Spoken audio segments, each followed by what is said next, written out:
Assalamualaikum dan salam perpaduan. Bersama saya Mazrona Kalinggalan dalam Berita Pagi Sabah 29 Disember 2022.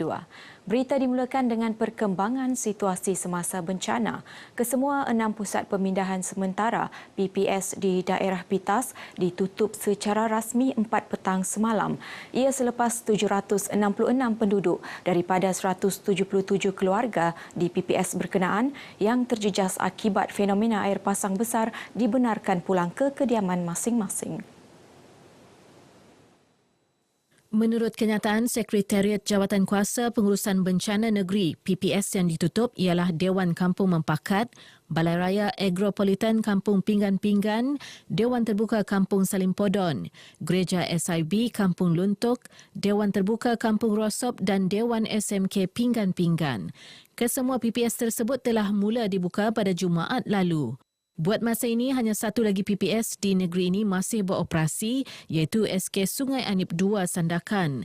Setakat malam tadi, 688 penduduk melibatkan 121 keluarga yang juga terjejas akibat air pasang besar di Sandakan masih berada di PPS berkenaan. Sebuah lagi Institut Latihan Perindustrian ILP akan diwujudkan di Sabah, menjadikannya ILP kedua di negeri ini. Cadangan lokasi Kota Belud yang dilihat sesuai bagi menampung peningkatan pelajar ILP sedia ada. Menurut Timbalan Menteri Sumber Manusia Mustafa Sakmut, cadangan berkenaan masih di peringkat awal. Berikutan, negara masih dalam fasa pemulihan ekonomi akibat pandemik. ILP baru itu nanti bagi menampung pelajar dari kawasan Kudat, Kota Marudu, Pitas serta Ranau. Saya fikir ILP perlu meningkatkan lagi kemasukan pelajar dan kita mahu supaya ILP ini akan menjadi contoh kepada penyedia latihan TVET yang lain lah. Dan saya juga meminta agar ILP ini dikembangkan di Sabah ini. Jadi kita mahu supaya ditambah lagi ILP untuk menampung keperluan tenaga mahir di negeri ini dan juga di peringkat negara. Beliau ditemui pemberita selepas lawatan ke ILP Kota Kinabalu. Dalam pada itu, Mustafa yang juga ahli Parlimen Sepanggar berkata, ILP Kota Kinabalu merupakan tumpuan utama pelajar dalam bidang pendidikan dan latihan teknikal dan vocational TVET. Ia mempunyai prestasi amat membanggakan apabila hampir 100% pelajarnya memperoleh peluang pekerjaan selepas tamat pengajian. Dalam perkembangan lain, Kementerian Sumber Manusia bersedia berbincang dengan para majikan dan pekerja mengenai penangguhan pelaksanaan gaji minimum. Bagaimanapun, penangguhan adalah hanya sehingga tempoh tertentu dan perlu dilaksana selepas itu. Saya fikir kita boleh buka ruang itulah untuk berunding dan kalau ada lagi rungutan-rungutan kita boleh cuba selesaikan di meja rundingan lah. Selepas itu memang kita tidak punya pilihan, kita akan terus laksanakan tentang gaji minima ini. Ditanya mengenai situasi di Sabah, beliau memberitahu pelaksanaan gaji minimum di negeri ini telah dilakukan. Kementerian Pertanian dan Keterjaminan Makanan akan terus memperhebat usaha menyediakan maklumat tepat mengenai industri pertanian termasuk di Sabah agar seiring kehendak semasa, ia dilihat penting ke arah negara mencapai bidang pertanian berdaya maju. Timbalan Menteri Pertanian dan Keterjaminan Makanan Chan Fung Hin berkata, dengan maklumat tepat kementerian dapat merangka strategi kondusif sekaligus meningkatkan sumber bekalan makanan negara. Mendapatkan input dulu, lepas tu kita bersama-sama kita buat rancangan untuk tahun depan dan untuk melipat gandakan usaha kita untuk memajukan pertanian di Sabah dan menambah nilai kepada kerjaya mereka dan juga menambah nilai kepada produk mereka. Beliau ditemui media selepas lawatan kerja rasmi ke Pejabat Lembaga Pertubuhan Peladang LPP Negeri Sabah di Kota Kinabalu. Turut hadir menyampaikan taklimat pengarah LPP Negeri Hadriani Ahmad bersama pegawai kanan LPP. Lebih banyak program perumahan rakyat termiskin PPRT dan Rumah Sejahtera Rakyat Sabah RSRS perlu dilaksana di setiap kawasan Dewan Undangan Negeri DUN. Ia bagi memanfaat ketua isi rumah KIR memerlukan khususnya di kawasan luar bandar. Pembantu Menteri Kerja Raya yang juga Wakil Rakyat Bingkor, Datuk Robert Tawik berkata, penambahan program berkenaan bagi memenuhi permintaan tinggi termasuk di Dun Bingkor yang hanya mendapat 4 rumah PPRT dan sebuah rumah RSRS tahun ini.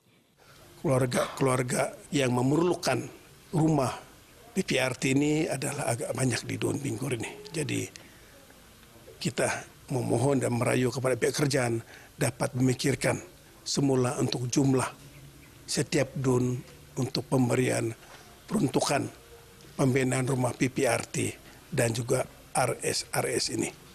Beliau memberitahu RTM selepas meninjau projek PPRT di 5 kampung iaitu Kampung Tohan Baru, Buang Sayang, Tangkungon, Minansut dan Bunsit di Keningau.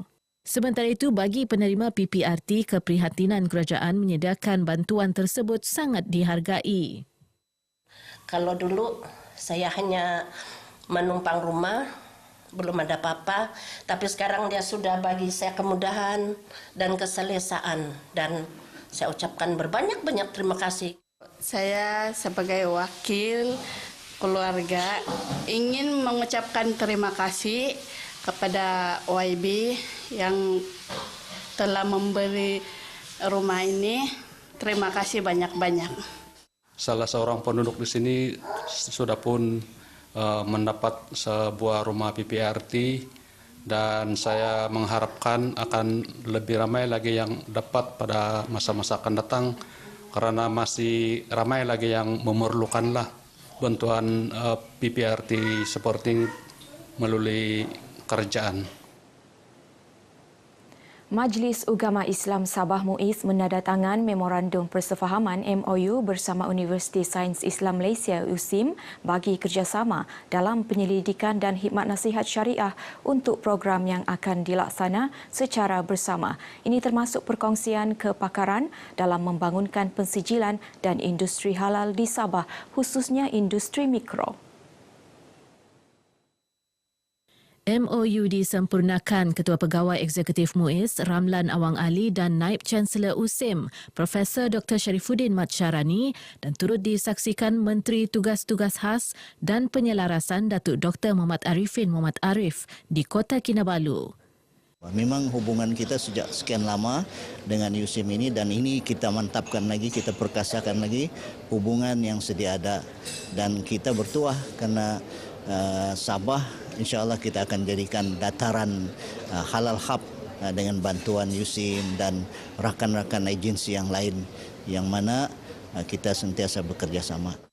Kerjasama ini juga dapat memperhebat penyediaan latihan dalam bidang halal dan fatwa di negeri ini.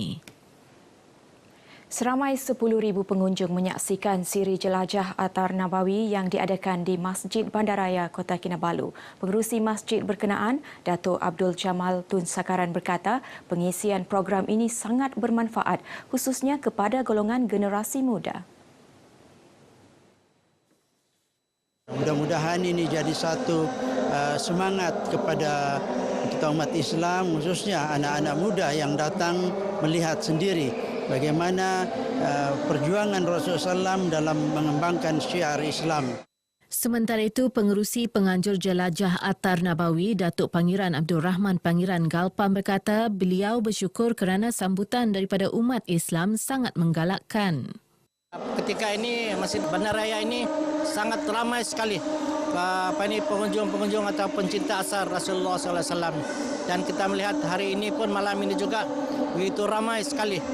Menangkan juga ini adalah malam terakhir kita adakan dan insyaAllah di masa akan datang ini kita akan buat lebih besar lagi. Dalam pada itu, Datuk Abdul Jamal turut menyatakan menyokong cadangan Menteri Tugas-Tugas Khas dan Penyelarasan Datuk Dr. Muhammad Arifin Muhammad Arif agar penubuhan Muzium Rasulullah dapat dilaksana segera di Sabah agar lebih ramai umat Islam dapat melihat artifak peninggalan Nabi dan para sahabat. Langkah kerajaan melaksana pemberian kenaikan gaji tahunan KGT tambahan khas 2023 sebanyak RM100 kepada penjawat awam disambut baik Kongres Kesatuan Pekerja dalam Perkhidmatan Awam QPEX Sabah. Usaha itu jelas membuktikan keprihatinan serta penghargaan terhadap pengorbanan anggota Perkhidmatan Awam kepada rakyat dan pentadbiran negara. Berterima kasih dan mengalu-alukan pengumuman dan keputusan kerajaan untuk meneruskan pembayaran BKK, bayaran khas kewangan. Ini jelas membuktikan keprihatinan kerajaan terhadap penjawat awam dalam memberikan perkhidmatan yang cemerlang kepada rakyat dan pentadbiran negara. Ajulahin nyatakan demikian ketika dihubungi RTM di Kota Kinabalu.